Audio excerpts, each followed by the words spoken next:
Ocean Hills at its best is when we are in it together. I'm Andrea Gurney, and you were going to be. No, why don't you talk about yourself? Okay. I can, but Okay. So let's see, I've been in Santa Barbara. This is my 8th year now, so I came out here to work at Westmont College.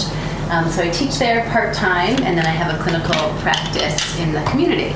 So as I was even telling Forrest, my first love actually is as a clinician. So that's what I got my PhD. It was the reason I got my PhD, and it kind of came along the way that I fell in love with teaching. It's a great combination of getting to do both. I have 2 kiddos. Kate turns 4 tomorrow, and Madeline is 2, just a couple months ago. So they keep us very busy. What was the other thing I asked you? Fun summertime memory. I guess I might have to pass on that and hear from you guys. That's right. I'd have to think about it for a second. So we can start. Whoever wants to just introduce themselves, and we'll go. Of all sorts that I'm multitasking. So you'll see here, I'm going to talk about solo tasking and how it can be really good to solo task with our children. So I'm going to talk about, the title is really Timely Reminders for Parents of All Ages and Stages, and it seems like at least 2 of you have heard this talk before. So I love interaction throughout, and please stop me with questions, and this can certainly be more of a discussion, especially with an intimate group in the evening. It's such a beautiful home. So thanks, Cheryl, for hosting us.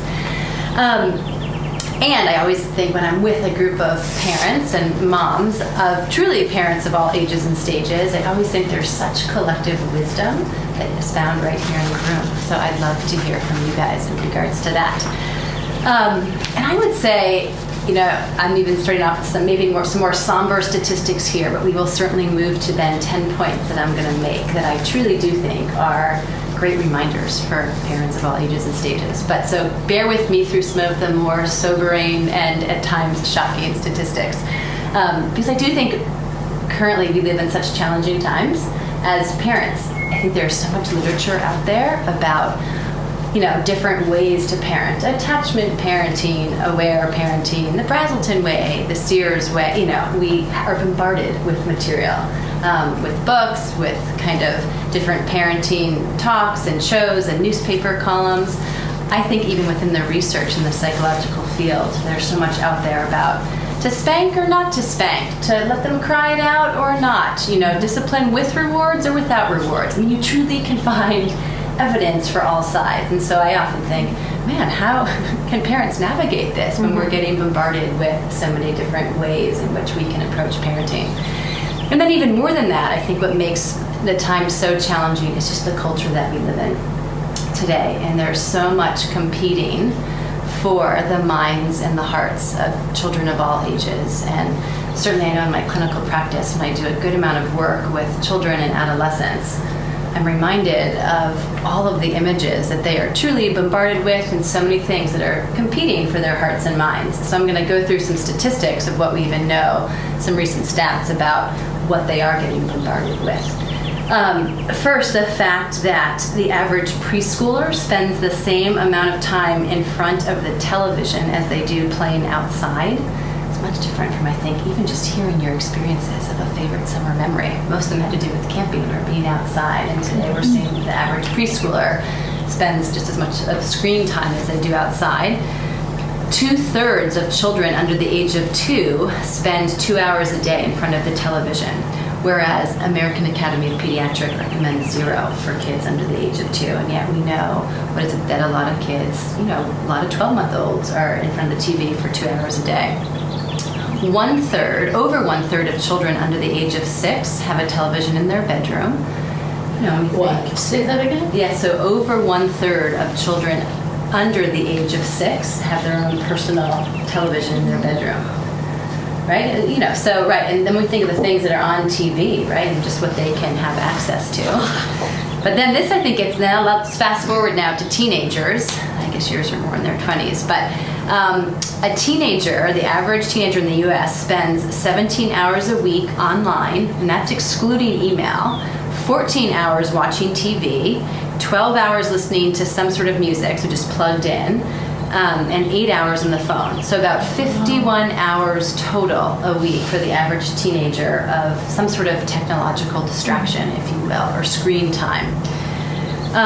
We know that young girls and boys, and now I'm going to get into kind of the tweener years, which is years from 7 to 12-year-olds, they particularly have become a very highly coveted marketing group. So we know boys these days in the tweener years, once again 7 to 12, this is preteen, boys are now bombarded with images of not just a 6-pack, but an 8 or a 10-pack. They are seeing kind of ads and models for sculpted abs and just more even sexualized and muscular men that they are getting bombarded with images. And girls, there has been so much research on the tweener years and how girls are one of the 7 to 12-year-old girls are one of the most highly coveted marketing groups for material that we would consider very objectifying, and I'll define that, and sexualizing. So let me tell you a little bit. There's actually even been a task force that has been formed through the American Psychological Association, and the name of the task force is truly just the sexualization of girls. And so experts from this group actually believe that teenage girls who are this highly coveted, or preteens, highly coveted marketed group, are getting fed a ton of images that promote using their body to gain control and power and to be popular. So we're talking 9 and 10-year-olds getting fed products and images that really promote looking and acting sexy. So whether it's from advertisements to video games to a lot of teen-focused magazines, we are seeing children in this tweener years being imbued with adult images. And in some ways, I think it's arguable that it's imposed upon kids rather than chosen by them. Imposed upon them in the sense of any kind of teen magazine or the internet these days, or advertisements or billboards or television promotes this idea of tweeners looking and acting sexy, and these are adult images. The fact that, and I don't have the exact statistic, but it was, I think, $150,000. There was a ton of money that was made off of thong underwear for tweeners, 7 to 12-year-olds. What 8-year-old should be, that the fact that that even is being made for this age group, let alone being bought. So we are seeing just this sexualization of women and men, and more so boys and girls and tweeners. And even, I think, influences that might be less explicit are seeming to tell young girls that who they are as a person equals how they look and how they dress, right? This idea of sexualization and objectification. So the message that becomes internalized is that beauty commands power and attention, right? And I can use my body and dress in a certain way and carry myself in a certain way to get attention from others and to be powerful and to be popular.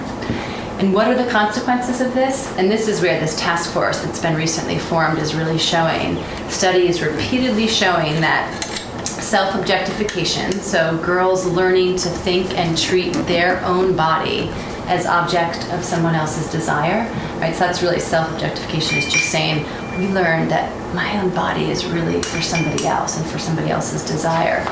That this is going to lead to not only depression and anxiety and eating disorders, which I suppose not so ironically, we're seeing those things on the rise, but this is also going to lead to diminished attention span and concentration. So we're seeing literally a decline in certain cognitive abilities.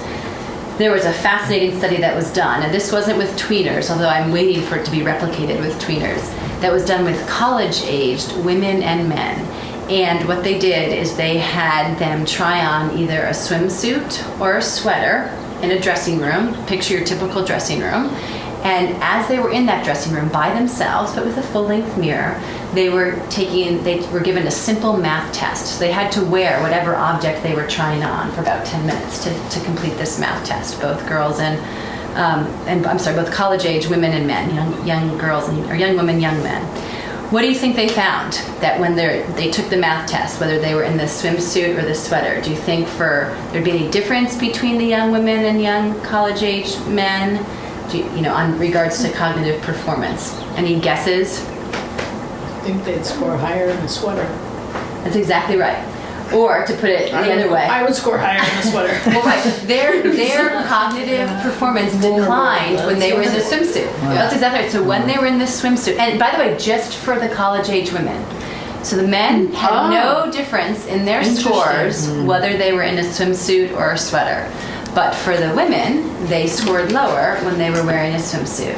So it's this idea that thinking about our body and the way our ideal body is supposed to be, this idea of self-objectification, not only is going to cause emotional consequences, but we even see diminished cognitive performance.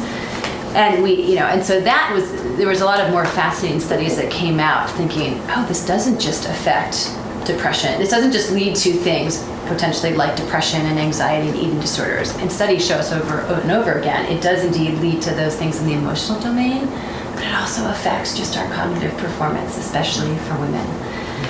So this association between self-objectification and anxiety about appearance, we are actually seeing occur younger and younger. So much so that in the field of child development and developmental psychology, the newest focus that we are seeing is this preoccupation with weight.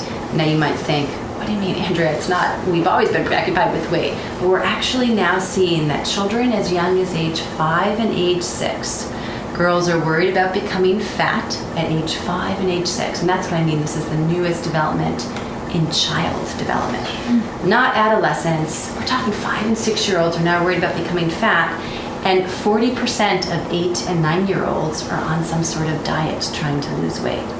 That's what's incredibly new, is how young this has now, how we're seeing even body issues and eating issues and concern with weight and appearance really start at a much, much younger age in today's culture. So all incredibly sobering. And so maybe, when we think, well, that's not going to necessarily, I don't know, that might not apply to me as much. I think what more might apply to some of us and what might become an issue is this idea of the overscheduled child. It's another pressure that we are seeing in today's culture, in today's world. We call it the hyper-parenting trap, or the overscheduled child, which is essentially, just as the name implies, this idea of we need to keep up with the Joneses. And I often say, who in the world are the Joneses anyway? I still am curious. Who is this family? What was that? Who is this family? That's right. Who is this family? Well, a lot of Westmont students will often come into my office and they'll say, I'm just not the ideal Westmont student. I've heard that so, and I said, describe to me the ideal Westmont student. And they might have some image and give me some words, but I say, can you tell me who fits that? And I can't name anybody, right? Who are the Joneses? Who is the ideal? And yet, somehow, I think there are cultural pressures that we have to keep up with whoever this family is. And so we start thinking, my kid's not going to get into college unless I start them at piano and ballet and volleyball and soccer, and they better start speaking 3 different languages, so we better do an immersion program. You're right, there's so many more cultural kind of pressures for our children to be these high achievers. And what we tend to do, and I think we're seeing this more and more, is overschedule our kids, right? And just have them in many more activities. So then family life, and especially when we think, maybe not with the 2 and 3-year-olds so much, but fast forward to the 13, 14, 15-year-olds, family life can very easily revolve around getting from one activity to the next, and it becomes more complicated, I'm sure, if the activity involves travel or away games or things of this sort. And so often we're now seeing with the technology being as prevalent as it is, what used to be even precious car time often for many families, people are plugged in. They're plugged into their headset or they're on their phone, and there's not even conversation at this point as they're driving from point A to point B. There's one psychiatrist who titled his book, The Overscheduled Child, Avoiding the Hyper-Parenting Trap. And he coined that term, hyper-parenting, to describe this state of perpetual motion that perhaps a lot of us might be used to, but he purports that this is a way of controlling our children's activities so that they will be successful in the future. And if we step back and really look at that, it is indeed a trap. This sense of, can we really, we try to just get them involved in all these things, control what they do, in the hopes of they'll be okay in the future. And first of all, talk about also something that there's no biblical basis. It becomes so much about doing, And I say kids lose this sense of just being, right? And just being who they are and being valued for who they are as opposed to for what they do. And yet I think, unfortunately, even among our generation and your generation, there's this sense of we are seeing that to be busy is to be successful. I think we have to so step back from that because that is so incredibly counter-biblical, right? There was nothing. Jesus removed himself and was in solitude and stopped and prayed. And what that looks like, that we have to kind of refocus on the being and not the doing, and let children know you are valued just because of who you are, not because of what you do or how many languages you might speak by high school or what college you might get into. And the thing with, I think, many parents, and certainly many parents that I work with in my clinical office, their intentions are incredibly good, right? I mean, they want to give to their child more than they were given, right? We always see that from generation to generation. You want to make your kids have the opportunities that perhaps you didn't. You want to expand their social circles, increase their growth and development in certain areas. You've got them in dance lessons and things of the sort. And of course, you want to keep them out of trouble. And there is great research about, especially in junior high and high school, to have them involved in organized sports or activities does actually decrease the delinquency rate. So, it's this fine line that we have to walk, this tension between having every single day scheduled for our junior high or high school, or right, fast forward a couple of years for us in this room, and just having that downtime. So I think take some of these things that I'm saying and recognize there's a lot of great things about organized activities. It's more, is it 6 days a week? And is there ever any downtime? So we know that some evidence from the American Academy of Pediatrics actually indicates that overscheduling a child can lead to increased stress, anxiety, and physical ailments. And what we're seeing is that self-esteem and coping skills have actually been diminished by overscheduling. So psychologists and different researchers in the field agree that for a child to be creative, downtime is essential. It's one of the biggest things that they need is downtime. And just time not in front of any television, downtime and even quiet time, and how that actually fosters creativity and imaginative play. And that's one of the best things that we can do for our kids. They need to really have that unstructured type of play to develop their imagination. And really, when you think about childhood and tweener years, they really they're not necessarily for performing by any means. It should be just preparation for what lies ahead, but it shouldn't be about performance. But we have become such a performance-based society that we just think, okay, it's how well we do at something. So certainly there are a lot of pressures that I've just kind of named, both for parents and for children, and to kind of and there's so much, as we've said, competing for the hearts and minds of young kids. So what do we do? What are some of the timely reminders that as parents we can kind of hold on to for these stages of life? Now, I can't say, and I have a list of 10 things that I will go through, and this is by no means exhaustive, but these are things that I have found to be incredibly helpful and I think relevant, and certainly with, once again, families that I have worked with in my clinical practice. Some of these things I've even developed and learned from working with them. So 10 timely reminders / I almost like to think of suggested interventions, or more even preventions, right? I almost like to think of this as, if we can do some of these things, we might have more of a preventative approach as opposed to intervening with a rebellious kid who is feeling exhausted. The first being an authoritative parenting style. And so what do I mean when I say authoritative? There have actually been some classic studies, and this study that was done in 1973 by Diane Bamerin still holds true today. She's still at UC Berkeley.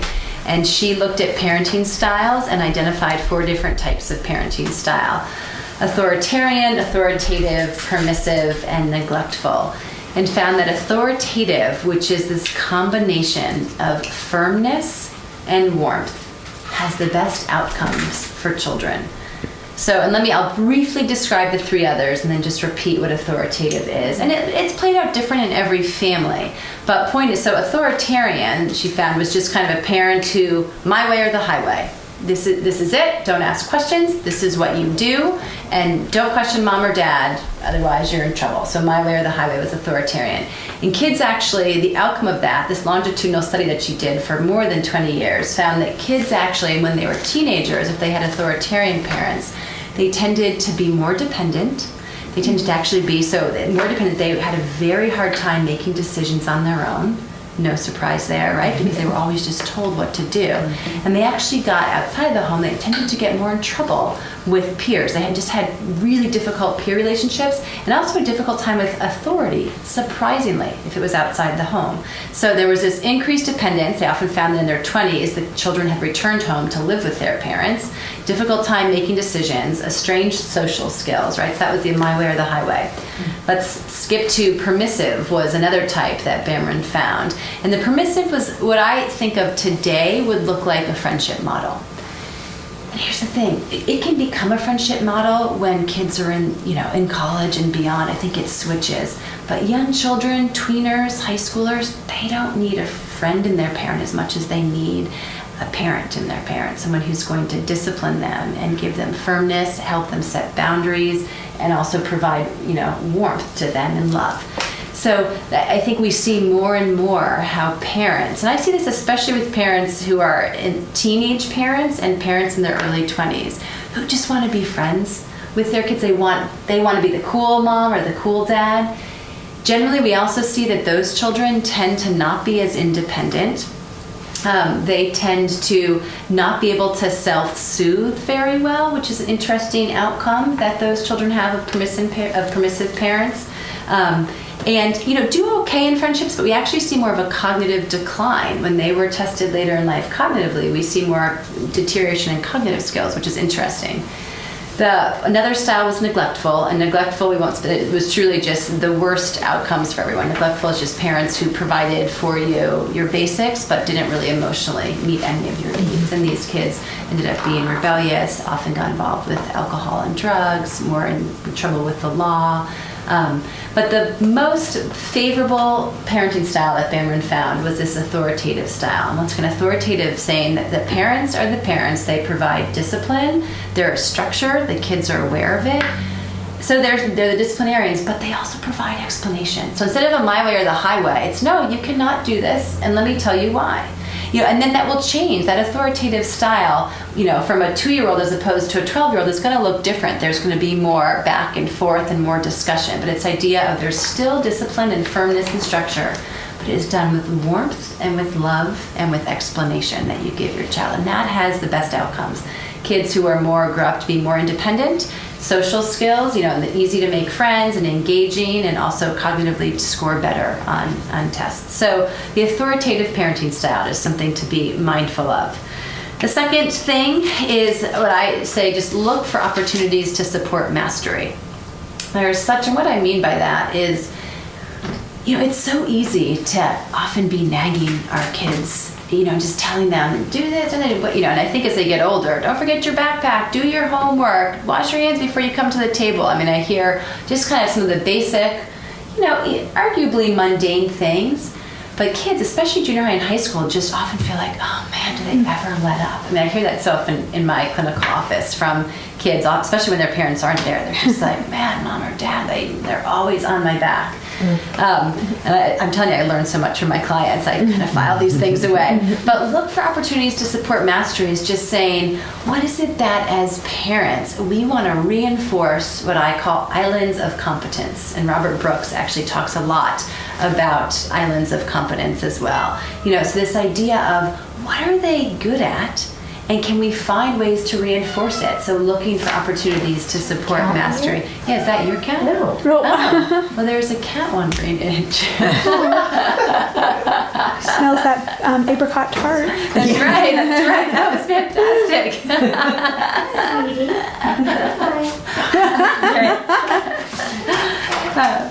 And I think the research that has been done on this idea of looking for opportunities to support mastery is the idea of a 5-to-1 ratio.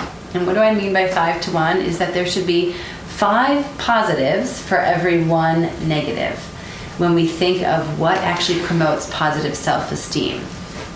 And I almost want to pause here to say, well, I think the downside of this, and often parents might say to me, but gosh, I don't want my kid to have an overinflated self-esteem and become narcissistic and entitled. And by the way, we are seeing more and more, that's a challenge in today's day and age too. Kids are just getting praised for everything and getting trophies. The whole team gets trophies as opposed to just one person, right? Everyone's a winner, so everyone goes home with the ribbon. So I think we can take this too far. And so this 5-to-1 ratio is the idea of, it can be things that we just need to be mindful of. Hey, thanks for listening when I asked you to come. That could be even seen as a positive just way in which you're letting them know, I appreciate that. And I think we so often, and even in our marriages and relationships in general, we forget to speak the positive. And it's much easier to say more of the negative things that are more nagging, right? A lot of times I have parents say to me, oh my gosh, I think I'm the exact reverse. I'm one positive for every 5 nagging/negative comment. So just being mindful that we do want to promote positive self-esteems for children and looking for opportunities to support mastery by really looking for their islands of competence and looking for ways in which they shine is incredibly helpful for children to promote positive self-esteem. The third principle is this idea of using the behavior of your child as your language. I worked at Brazelton Center for many years back in Boston, and this idea of especially this is helpful, I think, for teenagers and tweeners to use their behavior as the language that you might have to interact and connect with them. In other words, when you are dealing, some parents say to me, what exactly do you mean by that? When you're dealing with a very kind of pouty tween or a teenager or somebody who's sulky or you can't figure out what's going on or who's upset or angry, to actually just use their behavior to start the conversation just by saying, Samantha, you look so frustrated right now or angry. Use their behavior as your language. Sometimes we think, I don't want to go there, I don't know what to do. If you just literally comment, that is sometimes such a helpful way as opposed to, what's wrong? Tell me what's going on. Just say in an inviting way and use their behavior as a language to connect. It's, I think, a simple tool, but I think one that we don't often use when we're trying to relate to our children. Once again, especially, I think, in those teenage years, that's incredibly helpful. The fourth principle would be this idea of valuing passion. And value passion, I say, wherever you may find it. Sometimes it might be in areas that we don't want them to be passionate about. You still should value it. Sometimes you have to redirect it, right? And so there might be more redirection of passion. But why I say that is because we know that passion is actually a sign of motivation, and motivation is a sign of emotional intelligence. We want our kids to be passionate and motivated. Sometimes we might not like what they're passionate about, and we might have to redirect it, right? And be like, really, you're passionate about that particular music or rock band? Like, yikes, this is going to be tough to get through. But we should still be valuing passion wherever we find it. The fifth is this idea of being adaptable and flexible. I think sometimes I talk with parents in my clinical office and they just are feeling stuck and they're trying the same thing over and over. And I say, we got to think about evolving new structure. Be flexible in if some way that you're parenting, you're just like, this just is not working, try something else.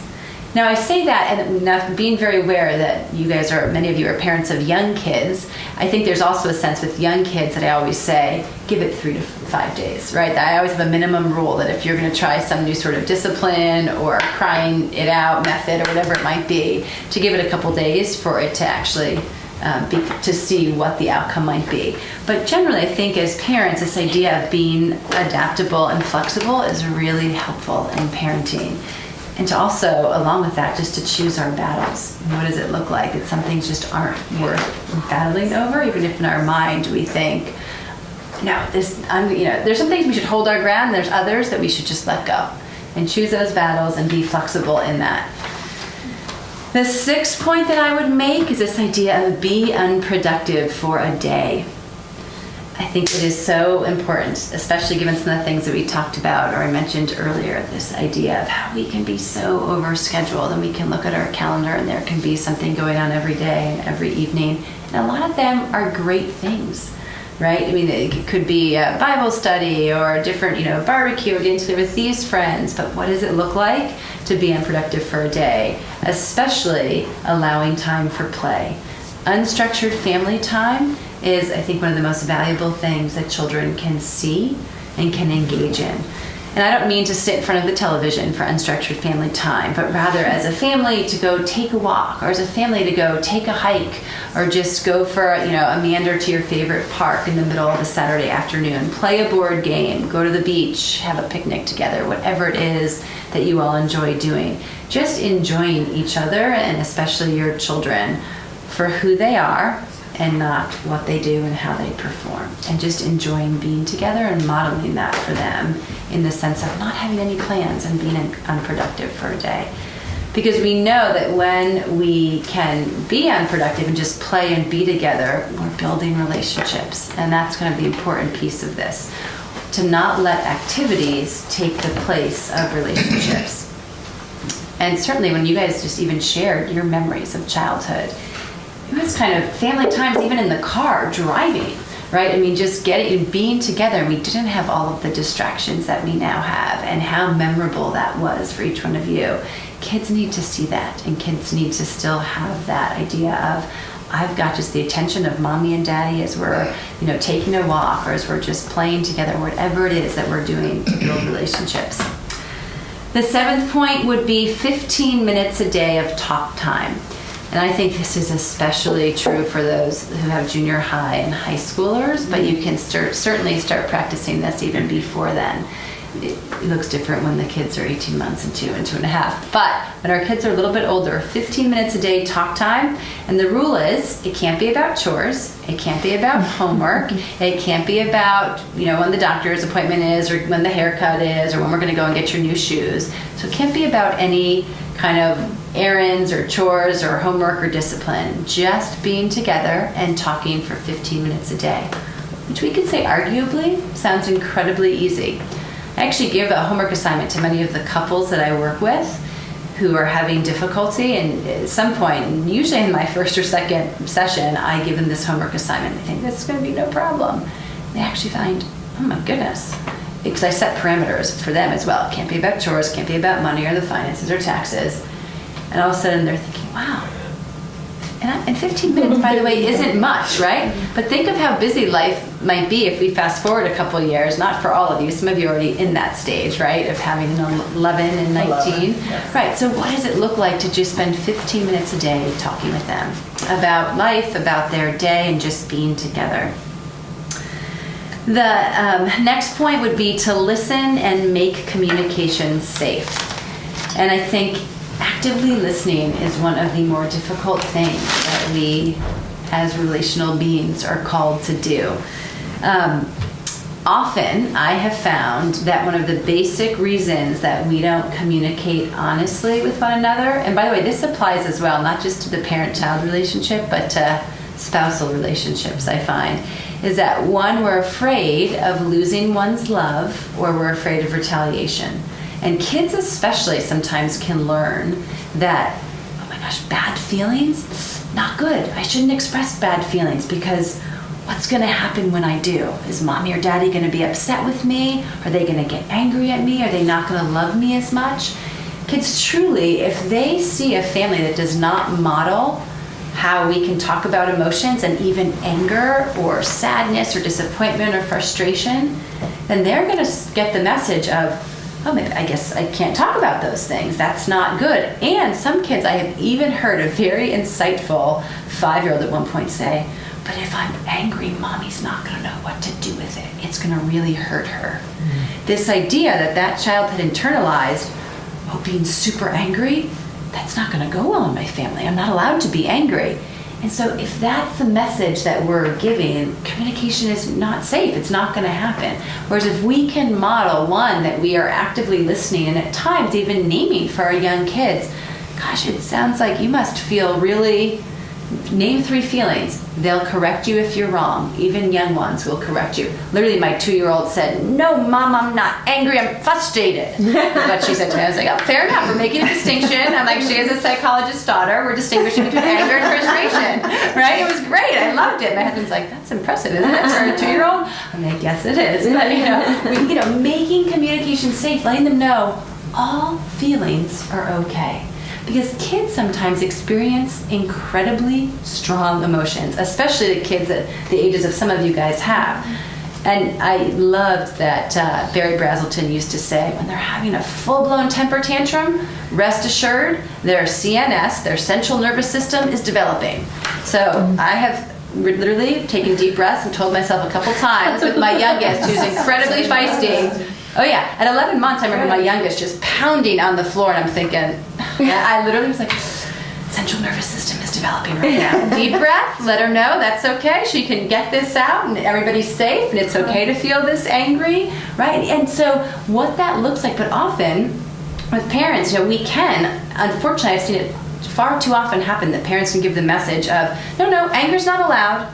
You are not, no, we do not, whereas I say to parents, you know what, certain behaviors are not allowed. Definitely set the rules about, no, you know what, you cannot call your sister that name, or you cannot hit me, or you can't pull something away. Those things, there's rules around that, but all feelings are okay. And I think we forget that. And I think sometimes, especially in the church, we can be more fearful of anger, and because, we shouldn't let the sun go down on our anger. But that doesn't mean that anger is not okay to express, and our kids need to know, especially because they do feel such intense emotions, and they need a way to talk about it. So the more that you can actively listen and pick up on what they're feeling and then make communication safe for them, the better it will be for when they are teenagers and young adults. I'm working with one family, and it is just fascinating. They're twin boys, and they are unfortunately so emotionally stunted, and the parents were so well-intentioned and wonderful people, but really have said, we have never been emotionally expressive. And literally, my 2-year-old can name more emotions than these 10, going on 11-year-old boys could. They just don't know how, and it's so scary for them to actually be able to name it. And the dad tends to be a very quiet, introverted, and the mom more so, but they just said, we've never really used any I feel statements or I statements growing up. They just never had that modeled.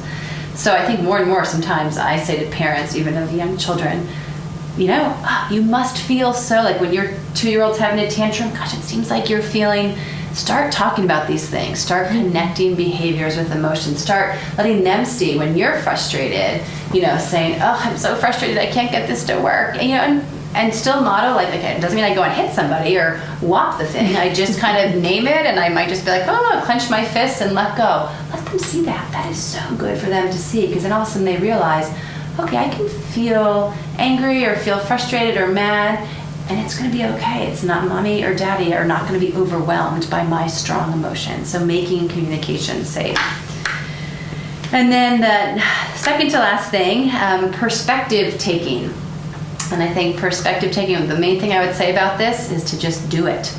And what do I mean by perspective taking? Is just put yourself in the shoes of your child at times. And I think this becomes especially helpful as kids get older as well. To try to understand, and just for a moment, we are so quick often to respond with either what we think or the disciplinary action. We first need to just listen and take their perspective.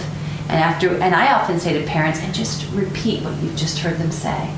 Then you can still discipline them or tell them why that's faulty thinking or irrational or illogical, because often it might be if they're 14 or 13, but still just try to put yourself in their shoes and perspective take. Because there's a lot going on for them in their little worlds, or or in their teenage world, whatever age.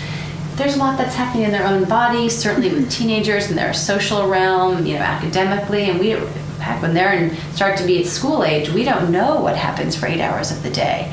And we often might have this set of expectations when they come home, this is what, needs to happen, and these are the rules that need to be followed. Sometimes we need to just stop, and if we're, seeing certain behavior, or if they're trying to express something and we just don't get it, or it's illogical or irrational, just stop and just try to put yourself in their shoes. And if you are having a hard time, ask them. Say, can you just tell me more, because I'm not understanding where you're coming from right now. And it would be really helpful for me to understand. So this idea of perspective taking. And then I think when we do perspective take, we understand how our own words and actions then might be experienced by our child. And that can be really helpful, because sometimes we don't know the impact that we are having unless we can stop and put ourselves in their shoes and perspective take. And then lastly, although I'll have a couple more points after this, but one of the last reminders would be to set limits. And this almost goes back to my first point of authoritative parenting style. But setting limits would just be this idea of we live in a world with so much stuff these days, and it's so easy for kids to, and for us to want to keep up with that Jones family. But we are seeing more and more research in the area of what we call the spoiled child syndrome. And this spoiled child syndrome is just the idea of the notion there's too much stuff, there's too much of no rules, no chores, no structure, and there's too much help that parents often give. There's a fascinating book that's just been out by Paul Truff that's called, I'm just blanking on the name, about how it's helpful for kids to fail. And How children succeed. That's right, but how to let them fail. That's right. Grit. That's right. Thank you. I even heard him speak. I should remember it. Thanks, Forrest. But it's just saying how these days this idea of the spoiled child syndrome is kids have so much stuff.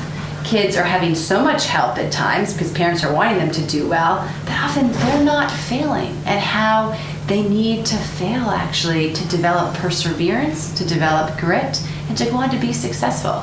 Because if we were to actually stop and think about it, some of the toughest times that you guys might have had might have also been the most character forming, right? I mean, I even think of James 1, 2, and 3, like, consider it pure joy, my brother, when you face trials of many kind, for the testing of your faith develops perseverance.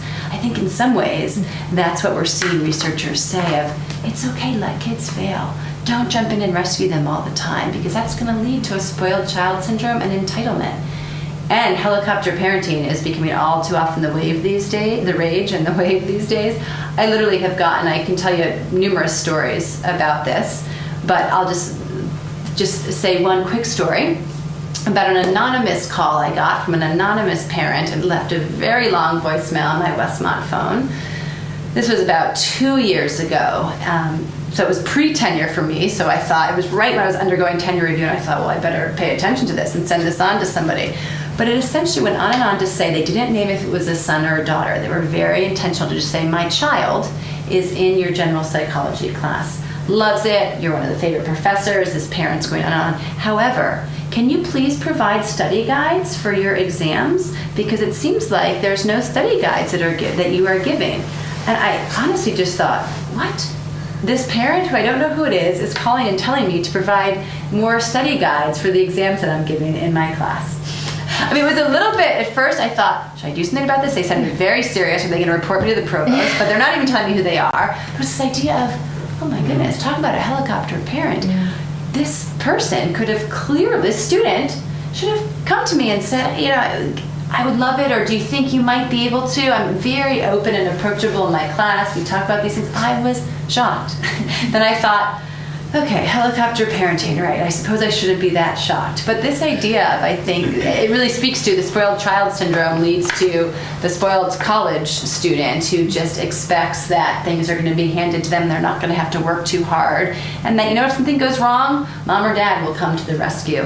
So this just the importance of setting limits, and how we know, especially for parents, this idea of external boundaries become internal. So kids at a young age need boundaries. And when they're the ages of some of your kids, they don't know how to make boundaries at all. You have to do that for them. You have to set limits, you have to evolve structure, right? You have to kind of let them know this is how it works. They do so much better with routine and structure when they're younger, and even when they're older. And the beauty of it is if we've set limits and we've kind of given them the boundaries when they're younger, that notion of what used to be very external becomes internal for the child, for the teenager, and even for the 7, 8, 9-year-old. They begin to start developing their own boundaries, which is such a good, healthy thing for kids to be developing. And then lastly, the thing that I would say, and there could be so many other points that we could touch on here, but I think parents have such a huge responsibility for just kind of sculpting your child's brain, to be quite honest. One theorist describes the brain of children like butter, and how parents are often the molders of that brain, which is a huge responsibility and a huge privilege in so many ways, and can be, I think at times, very like make it cause, step back and be a little bit fearful even of like, oh my gosh, really? And yet this notion of, I often will say, love within limits can be such a great, so just loving them as, unconditionally, but still setting limits is huge for children. And then actively listening. I could not emphasize this idea of making communication safe and really listening to what your child is either showing you when they're 12, 14, 15 months old, or telling you when they're 12, 14, or 15 years old, right? To either listening and using their body and their behavior as your language, or their words when they're older, and what it looks like to be actively listening. I love that Carl Rogers, who years ago said, when we listen to one another, our emotional brain settles down. And he always believed, he was the father of humanistic psychology, which was a kind of, at first, when it was first developed, was this feel-good, unconditional positive regard, just do a lot of listening. But his line that he said, our emotional brain settles down when we feel understood. Fast forward 20, 30 years when Rogers said that, we actually now have the technology. We have fMRIs, right? Functional magnetic resonance imaging, where we can hook people's brains up to machines and we can follow their amygdala. And our amygdala, we know, is our emotional brain. And we actually will see what happens in an argument. And where the most fascinating research of this is done is in John Gottman's Love Lab in Seattle. I love his work at University of Washington. And so we see this with couples. We certainly know this applies to parent-child relationships. But we literally see that during an argument, we become flooded. Our amygdala is spiking off the charts, right? Because we are flooded, our heart's beating faster, often our palms might get sweaty. And by the way, active listening is out the window at that point when we're just like, what are you thinking? Whatever that might be that just happened with our child, and we're thinking, you just did what? Or you said what?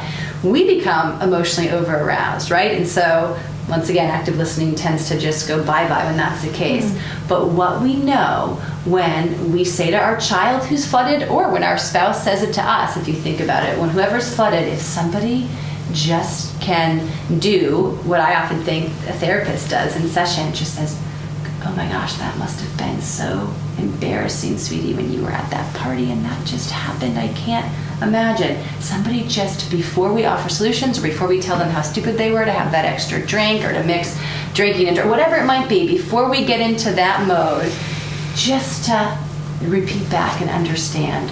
Because we see now that our amygdala will flatten out from spiking when we feel understood.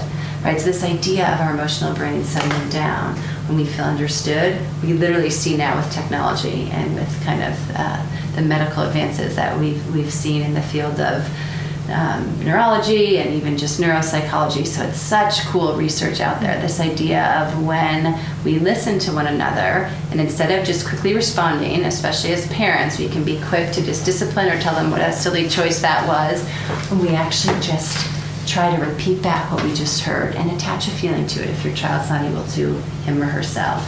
When you repeat it back, and all of a sudden you'll see the conversation will look so incredibly different than it would have if you just automatically responded from your perspective.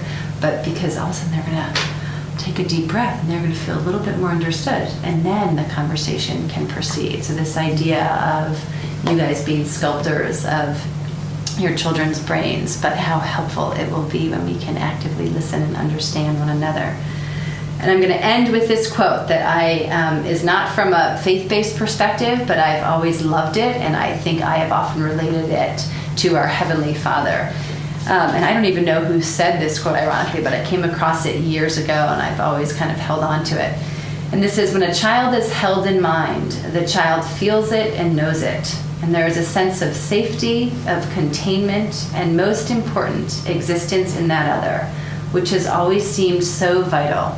It seems to me that one of life's greatest privileges is just that, the experience of being held in someone's mind. I think why I love that so much is that how awesome that as children of God, we are constantly held in our Heavenly Father's mind. And what a gift that is to us. And if at all we can replicate that idea that the relational being in Imago Dei, and hold our child in the center of our mind, that sense of safety and of containment that comes from that, I think is the best gift we can give our children.